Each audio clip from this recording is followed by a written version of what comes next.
Bismillahirrahmanirrahim. Assalamualaikum warahmatullahi wabarakatuh. Perkenalkan, nama saya Setio Bimo Saputro, NIM 24338071. Prodi S1 Teknik Mesin, Departemen Teknik Mesin. Pada kali ini saya akan menerangkan tentang mata kuliah material teknik. Materi yang dipelajari yaitu logam, keramik, polimer, dan komposit.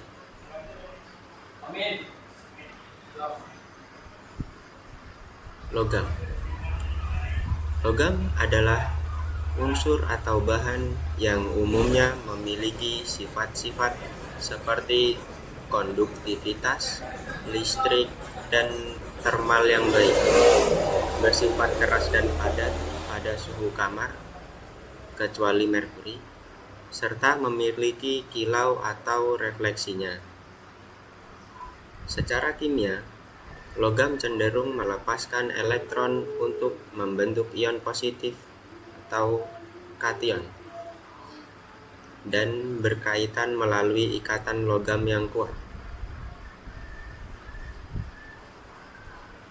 Unsur-unsur logam. Unsur logam. Pada unsur ini, material bahan bersifat sangat mengkilap dan mampu menjadi penghantar listrik dan panas yang baik. Untuk logam umumnya akan berbentuk padat pada tekanan dan suhu yang normal, kecuali menggunakan air raksa. Pada dasarnya, logam sangat mudah untuk ditempa. Hal ini yang memudahkan untuk dijadikan berbagai benda. Untuk jenis unsur logam seperti aluminium, besi, emas, barium, kalsium, kalium, kromium, nikel, natrium, mangan, dan magnesium. Unsur non-logam. Pada unsur ini, logam tidak memiliki sedikit pun sifat logam. Kebanyakan unsur non-logam ini memiliki ciri fisik dan bentuk yang berbeda satu sama lainnya. Umumnya, unsur non-logam berbentuk gas seperti layaknya oksigen. Ada yang berwujud cair seperti bromin. Selain itu, ketika unsur non-logam berwujud padat, maka teksturnya getas dan keras. Untuk jenis unsur non-logam seperti oksigen, iodin, silikon, neon, nitrogen, karbon, klorin, helium, hidrogen, fosforus, fluorin, belerang, dan bromin. Unsur semi logam. Tak hanya ada unsur logam dan non-logam, satu unsur lainnya yaitu semi logam. Unsur ini pada umumnya masih memiliki sedikit sifat logam yang dikenal dengan metaloid. Pada unsur ini biasanya memiliki sifat semikonduktor yang mana tidak dapat menghantarkan listrik pada suhu yang rendah. Namun, akan menjadi sangat baik apabila berada pada suhu yang lebih tinggi. Untuk jenis unsur semilogam sendiri terdiri dari tellurium, polonium, antimon, germanium, arsen, silikon, dan boron.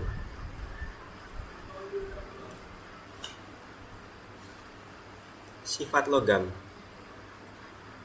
memiliki tingkat kekuatan dan kekerasan yang berbeda. Tiap jenis logam umumnya memiliki tingkat kekerasan yang berbeda.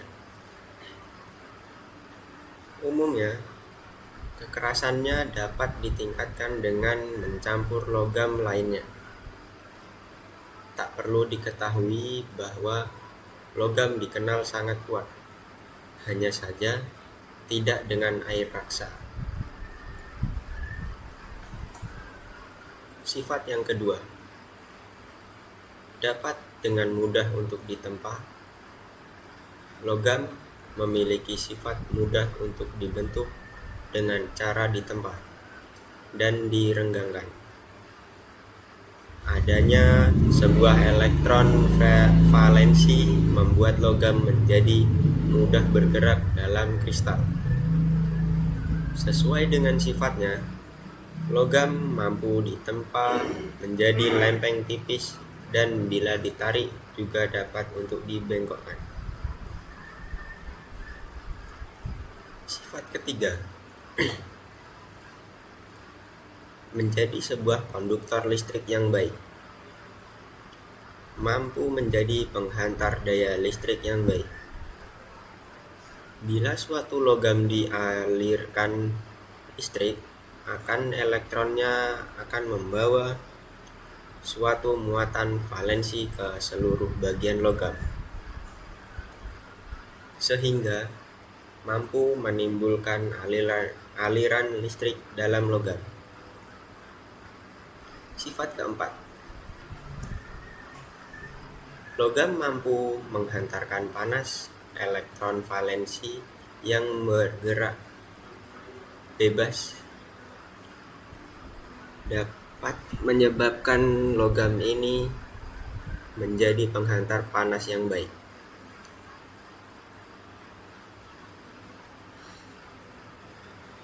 Apabila suatu jenis logam satu sisinya dipanaskan, maka elektron yang ada akan menerima panas, sehingga mampu menyebabkan logam ini menjadi penghantar listrik.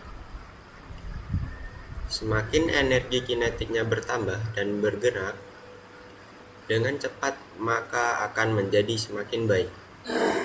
Sifat kelima, bersifat mengkilap. Semua jenis logam tentunya akan mengkilap apabila terkena cahaya dalam permukaannya. Maka dari itu, dalam masa ini, maka sifat logam akan memancarkan kembali energi cahaya yang didapatnya dari gelombang tertentu.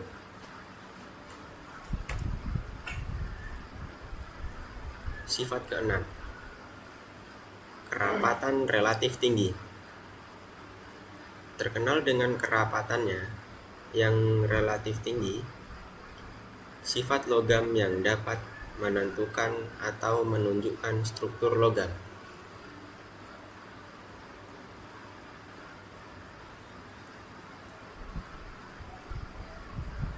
Selanjutnya, pengelompokan logam secara umum. 1. Logam berat. Dalam kelompok logam berat, secara umum berasal dari logam secara seluruhnya. Sebagai contohnya adalah logam berupa nikel, besi, krom, timah, tembaga, seng timah hitam, dan juga putih, serta masih ada banyak yang lainnya. Yang kedua, logam ringan. Dalam kelompok logam ringan, tersusun dari logam juga hanya tidak tersusun sepenuhnya atau bisa dikatakan bahwa logam penyusun ringan. Contoh dari logam ringan ini seperti magnesium, aluminium, titanium, kalsium, natrium, barium, dan kalium.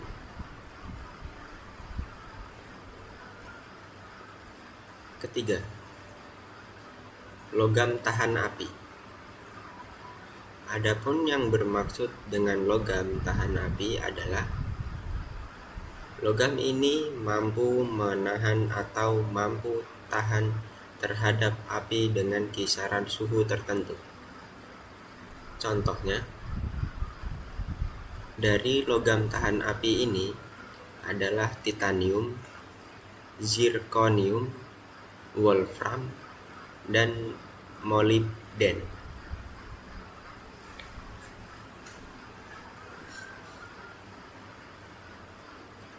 Keempat, logam mulia. Terakhir adalah logam mulia. Biasanya, jenis logam ini sering dipakai dan digunakan untuk perhiasan atau peralatan lainnya. Tak hanya itu, untuk jenis logam mulia ini biasanya berikan harga yang cukup mahal. Contoh dari logam mulia ini adalah emas, platina, dan perak.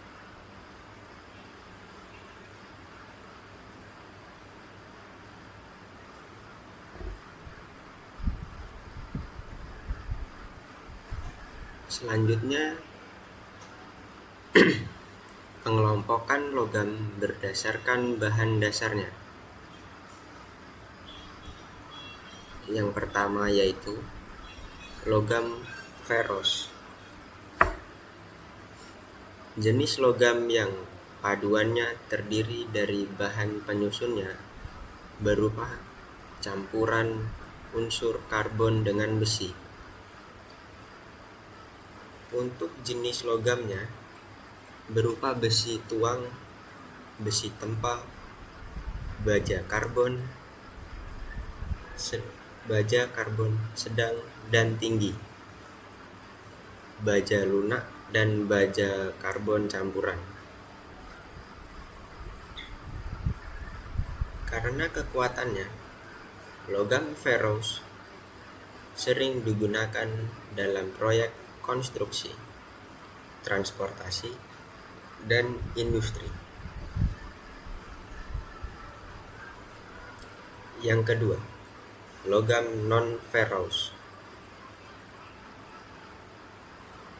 Jenis logam yang paduannya terdiri dari bahan penyusunnya berupa campuran unsur karbon dengan besi. Untuk jenis logamnya berupa besi tuang, besi tempa, baja karbon sedang dan tinggi, baja lunak, dan baja karbon campuran, aluminium, tembaga, emas, nikel, timah, seng.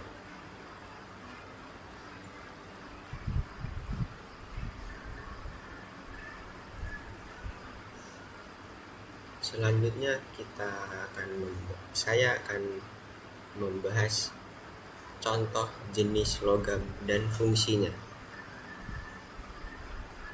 Contoh yang pertama yaitu seng. Seng adalah logam yang memiliki warna putih kebiruan, di mana berasal dari sebuah mineral saflerit.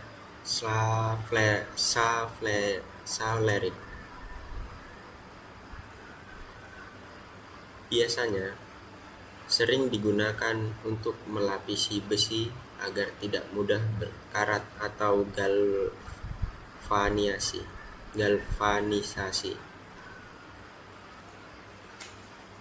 Selain itu, seng juga bisa digunakan untuk baterai listrik.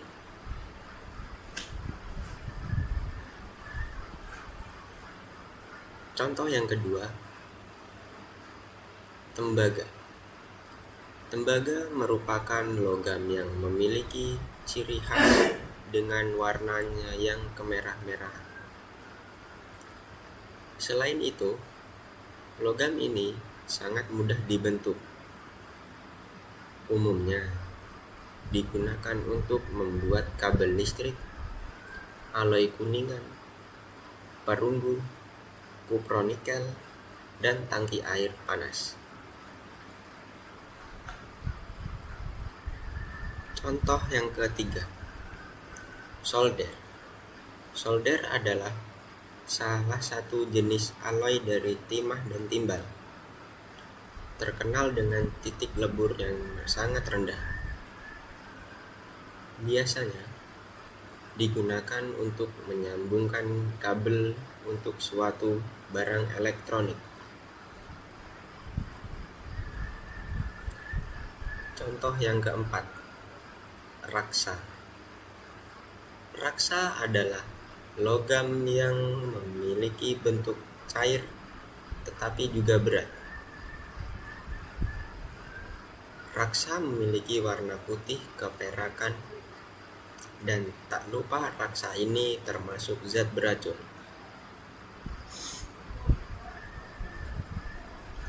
Raksa umumnya dipakai pada sebuah termometer dan beberapa bahan peledak. Contoh yang kelima, platina.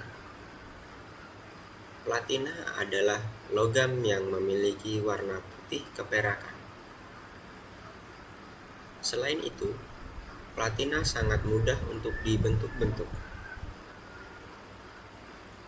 Platina sering dimanfaatkan untuk membuat sebuah perhiasan, barang-barang elektronik, atau juga dapat menjadi katalisator.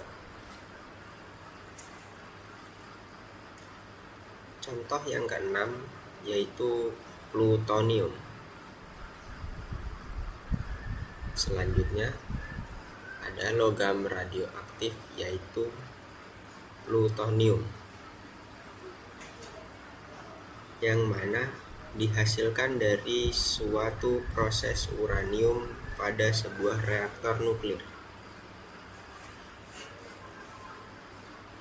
Umumnya, plutonium digunakan untuk membuat sebuah senjata nuklir.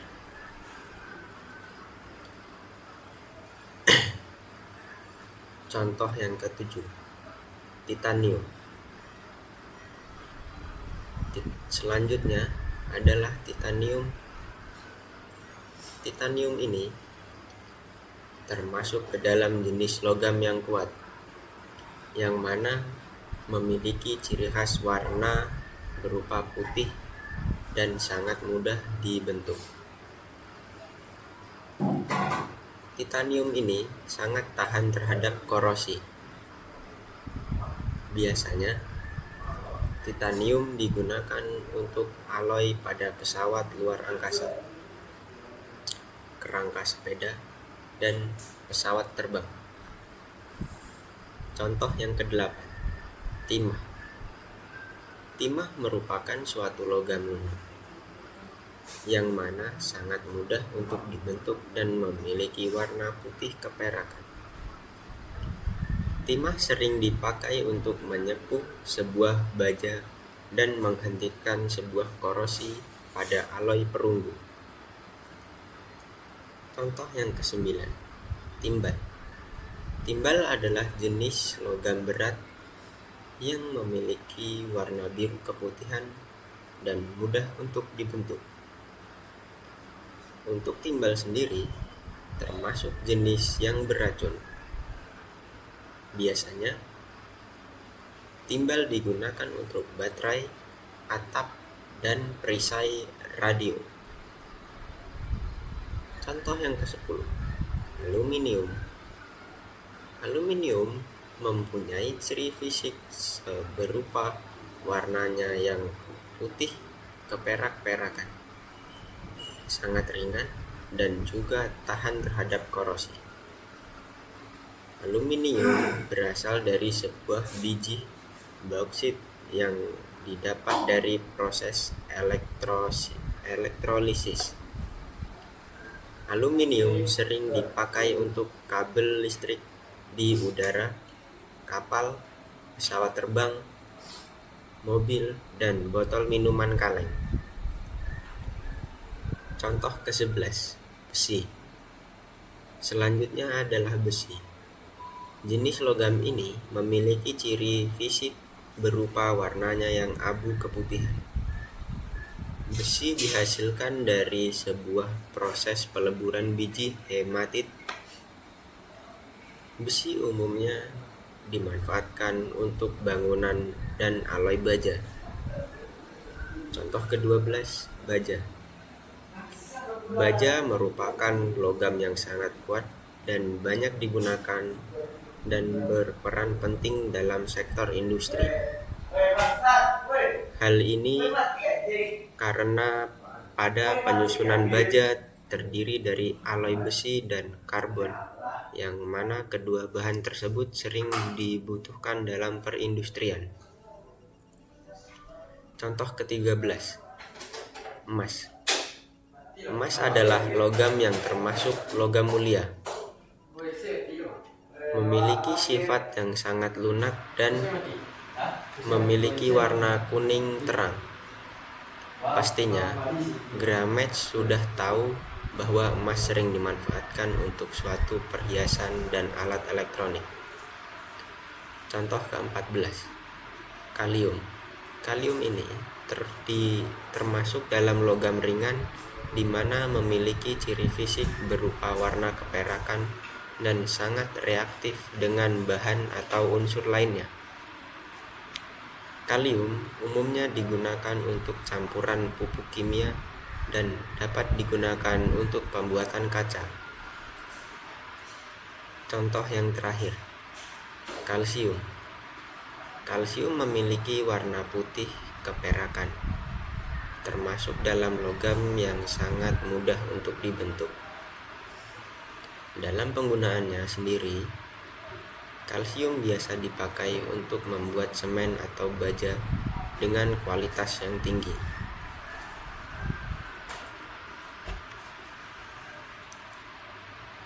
Mungkin cukup sekian presentasi material teknik yang dapat saya sampaikan. Jika ada kata yang kurang berkenan, saya mohon maaf. Sekian, terima kasih. Wassalamualaikum warahmatullahi wabarakatuh.